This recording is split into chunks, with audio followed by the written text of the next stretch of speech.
2024 has got to be my favorite year in the past couple of years, and yes, that includes 2020. 2020 was very controversial. I mean, the whole world basically won a war against each other, right? We had the whole Big 19 situation going on. But regardless, although we could agree that 2020 was one of the most disastrous years in recent American history, 2024 definitely takes the cake for me. It is absolutely my favorite year in the past, I don't know, since 2016 probably. So it's been a while since I've had a year that I genuinely enjoyed, and there was a lot of interesting stuff going on around the world. 2024 got off to a very strong start, starting with the Cat Williams interview. All of these big dick deviants is all catching hell in 2024. It's up for all of them. It don't matter if you Diddy or whoever you is, TG Jakes, any of them. All lies will be exposed. That's all. And anyone who takes that the wrong way, know why they take it the wrong way. The truth is the light. I need to have no more of these. Amen, amen. Shit. Then we also had the Kendrick Lamar and Drake beef, which, if I must say, 90% of the people in the world are wrong. Drake obviously won that battle, but that's neither here nor there. And then, like a fucking jump scare out of nowhere, one of the most respected YouTubers. Oh my gosh, this is kind of steep. Well, you ain't seen nothing yet. We're going deep in the cave. All right, boys, suck in your guts. It's where things get tight. Gets accused for some kid situation, right? Him and his best friend got some weird stuff going on that apparently is all coming to light now, and there's a lot of accusations. I don't know which ones were real and which ones weren't. I kind of stopped watching and tuning in after the 50th video that I watched because I was just so hooked on that drama. And then, as if that wasn't enough, we get an assassination attempt on our former president. That chart's a couple of months old, and if you want to really see something that's said, take a look at what happened.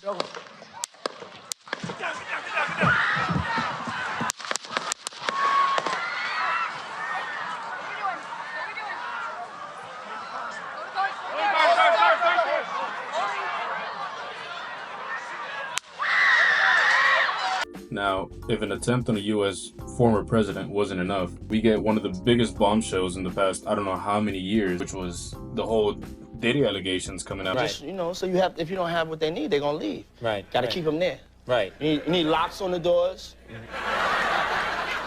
Okay, this is sounding kind of dangerous now. It's a little kinky, but yeah. Rock with me, but just check it out. You need a lot of heat. A lot of heat. Yeah. Heat. You mean that physically the place has to be hot? You don't have no air conditioning. No air conditioning. No. Why is that? Heat affects the alcohol, and it also affects, like, everybody gets a little bit more comfortable and loose. Builds up a nice little sweat. And I guess most people already kind of knew because a lot of celebrities had kind of hinted at it in the past, but it was never concrete, in the clear, in everybody's face, and now it kind of is. And this is something that just, it's absolutely insane how deep the whole Diddy situation goes. But now what I really wanted to talk about was the dock workers strike that happened maybe 2-3 days ago. So apparently about 47,000 workers that work as longshoremen or on the docks, on the ports, whatever you want to call them, they gone on strike. I believe it's a labor union. They decided they wanted a pay increase of about 77%. And that caused everybody to go into an uproar and apparently buy out all the fucking toilet paper because suddenly their digestive system worked better than it ever has before and they needed to take shits. Like showers didn't exist, or I don't know, just the whole rock in the backyard and just kind of chunk it out there trick didn't exist anymore. But I kind of want to talk about this topic a little bit more because I don't understand why every single time there's a crisis or what is perceived to be a crisis, everybody decides to buy out the toilet paper. Like, what is it with a crisis and toilet paper just going perfectly well together? 2020, everybody remembers that. The East Coast and Gulf Coast ports strike is sparking panic buying of toilet paper. This is something they talked about in the debate last night. Videos posted on social media claim store shelves are empty and shopping carts are full of toilet paper at warehouse stores and groceries nationwide.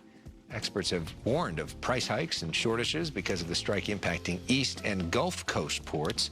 However, toilet paper is unlikely to be impacted because most of what we use is made in the U.S. Thankfully, our port's still open here on the West Coast.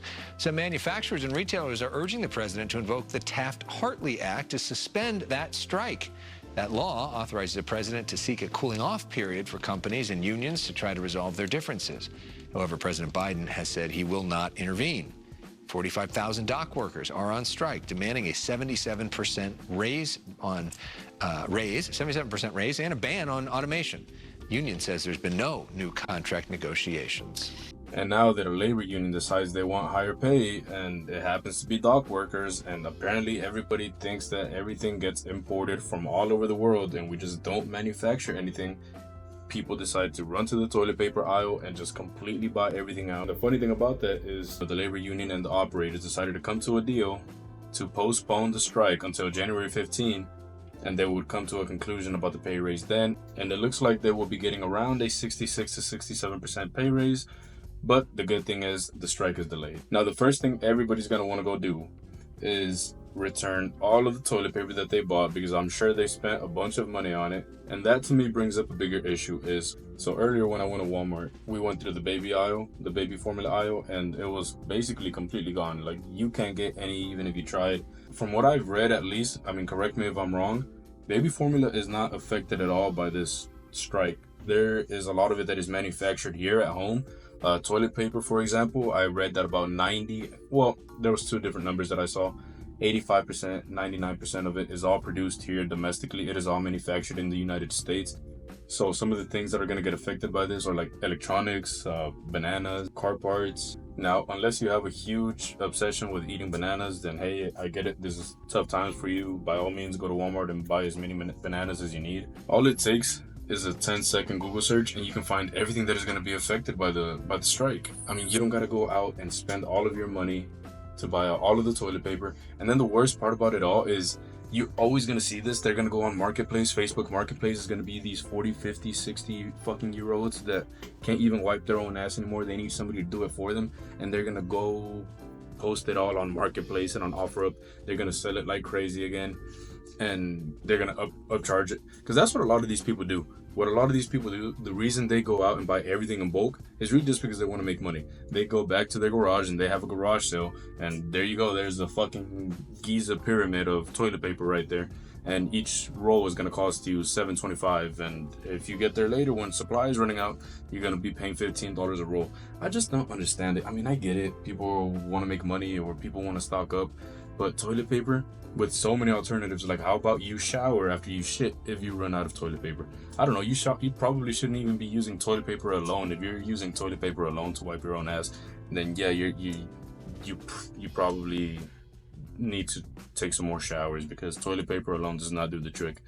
But yeah, I just kind of wanted to rant about this for a little while, because every time there's some kind of a crisis going on or people start panicking and everybody's aunt and uncles goes on Facebook and posts about how everybody needs to stock up on shit, this always happens. It's always toilet paper, it's always baby formula, it's always water. It is always the same things over and over again, instead of just doing some quick research. And the stores never implement any kind of limit on what you can buy, because obviously the store is going to benefit from this. But we have the same issue every single time this happens. During the big 19, the Rona 19 back in 2020, and the same thing happened. All the stores ran out of everything, and this time the whole world was shut down, so we really couldn't get anything. And finally, after supplies started going back into the stores, now the stores wanted to implement a limit. Why not do that from the very beginning? And like I said, I get it. I mean, the store makes more money, so they really have no incentive on actually putting limits on how many of a certain specific item people can buy. But I don't know, that's just me. I mean, I think it's reasonable to impose a limit. The store is not going to lose anything by imposing a limit for a few days until people realize they can calm the fuck down, and supply is going to be there regardless. And if you're one of those people that hoarded and bought 15 different packs of toilet paper and you bought all the baby formula, I hope you get a serious case of diarrhea and you really need to make use of that toilet paper for the next couple of weeks, because yeah, you're a piece of shit. But yeah, that just about covers everything I wanted to talk about. Hope everybody has a good day. Don't buy all the toilet paper. See ya.